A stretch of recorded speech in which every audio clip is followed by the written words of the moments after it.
feel like this was the most complete game that we've played, both in start to finish and in terms of the number of guys that contributed and played in a way and at a level that we think they're capable of playing. And so that was really, really good to see, especially with it being our first league game.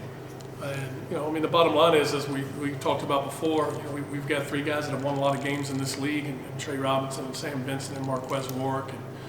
And when they show up and play the way they did tonight, it makes a huge difference for our team. And I thought Cade Meyer was huge coming off the bench with Keenan in foul trouble and really impacted the game in a major way. And Michael Bradley, 9 assists, 1 turnover, just a lot of positives to take from it. A lot of things we still got to work on, right? It's not quite December yet. We're headed there pretty quick, but all in all, for our most complete game in terms of start to finish and the number of guys that played well tonight. Robert Morris came in with a pretty brutal schedule prior to playing you guys. Just fresh off putting 97 points up on Fairleigh Dickinson, you guys hold them to 11 points under their scoring average for the season. What did you guys have to do to prepare to keep this team kind of out of sync and where you wanted them to be? Yeah, Andy and I were talking about for the game. These games are hard. Your team's still really finding its way. It's every league in the country now. If you're playing 18 or 20 games, you're going to have some early games. I think for us, we really wanted to focus on trying to make it as hard as we could for Corbin to get open shots, and then just in general, try to keep them out of transition and just make it hard for them. Just be really aggressive defensively. They were missing a key guy tonight that handles the ball for them, which I think definitely impacted them. Andy would tell you that, I'm sure. But I thought our guys were really aggressive. We were far from perfect. We had a lot to work on. We gave up a ton of back doors, gave up 2 lobs back to back, and literally they just ran by the guy that was matched to the guy that went and caught the dunk. And so we've got a long way to go. But I thought our effort to defend and our energy and focus on that end was really good tonight. And out of the half, they make a 10-4 run to tie it up. And you let your guys play through it, man. It worked out great. 17-4 run from that point. That seemed to be a really pivotal moment. What was the thought of just letting those guys play through that run? Well, at some point, we've been challenging them. We can't control, everything, from the bench, and they can't control everything when the game is going on. You got to get to the next play. Again, our biggest challenge in terms of playing well, win or lose, has been consistency throughout the game, both individually and as a team. And at some point, you got to play through those things. And so I felt good about how they were during that stretch, even though it wasn't going well. And so, to our guys' credit, they did a good job of responding, which started on the defensive end, and then we were able to get out and transition. I don't know how many points we had on the break in the first, 8 or 10 seconds, the way we charted in the second half, and it was a bunch. Hey, Coach, how about the playing the paint tonight? Just 11 threes overall. I'd have to look it up. I think it's one of the season lows, though. And you had guys, like you talked about, Cade, LJ was making some shots. Trey got going a little bit. Just kind of talk about that mentality of scoring over half your points in the paint tonight. Yeah, great percentage from 2 tonight. We feel like for us to be our best, we're going to have to be really aggressive, attacking the paint and the rim, using our interior guys. One of the big things that helped us tonight is, in the stretch when it wasn't going good, Keen got an easy tip in, Cade got a quick putback, Cade got a lob dunk.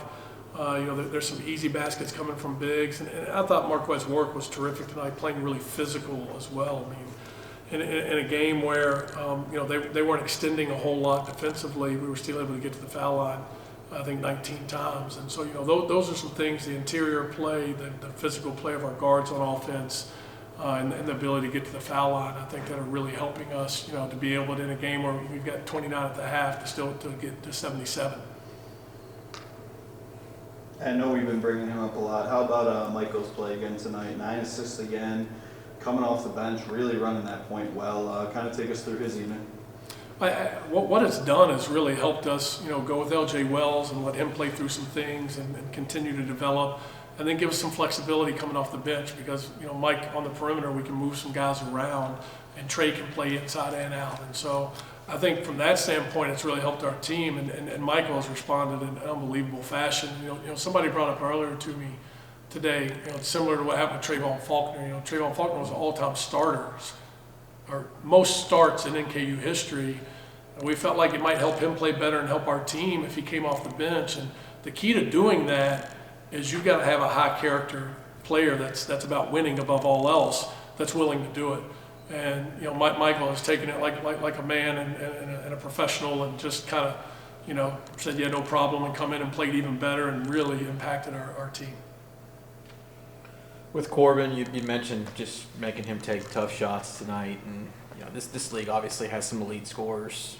You've seen it over the years. Yeah. And how much maybe does that help the experience of facing guys like that in the past, and maybe Marquez and Sam out there on the wing, and getting out there on those guys and putting emphasis on those individual players that can score at a high level?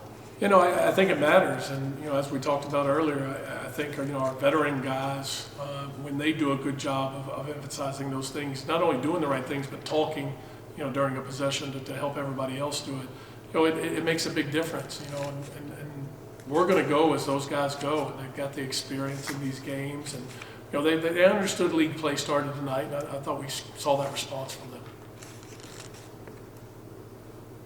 And Go ahead. No, you're good. Just the offensive rebounding from them, an area that's a work in progress.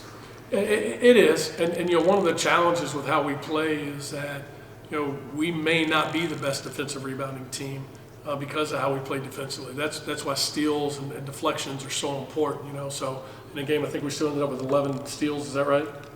Yeah. So our trade-off is we're going to give up a few, but we hope we're going to take a few back. And we've got to get better at it for sure. Some of it is just grabbing the ball, I think. A couple of them late were guys, long shots, long rebounds, we ran under, the ball bounced over our head. So some of it is getting better at those kind of things. But I don't know if we're going to be the best defensive rebounding team in our league. But we've got to make sure we're still into basketball and being aggressive to make up for that.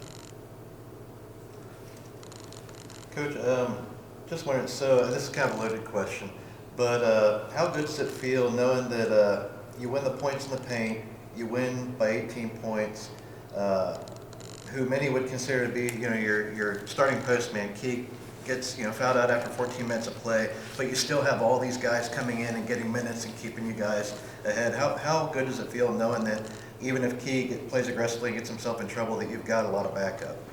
Well, yeah, I think it's huge. We've basically got three guys that can play that spot. Cade, who's played 2 years in this league and averaged double figures, and LJ Wells plays at some for us as well. And it's a huge luxury for us to have that. And now they got to play well, or it doesn't matter. But I don't think there's any question that's impacting our team in a major way right now, and maybe on the offensive end as much as anything. Obviously, Kean and Kate tonight too. They can block some shots. They give us some rim protection that we haven't had in the past. But at the same time, I just think some of those easy baskets that we're getting because of those guys is really big. And LJ had a few of those tonight as well.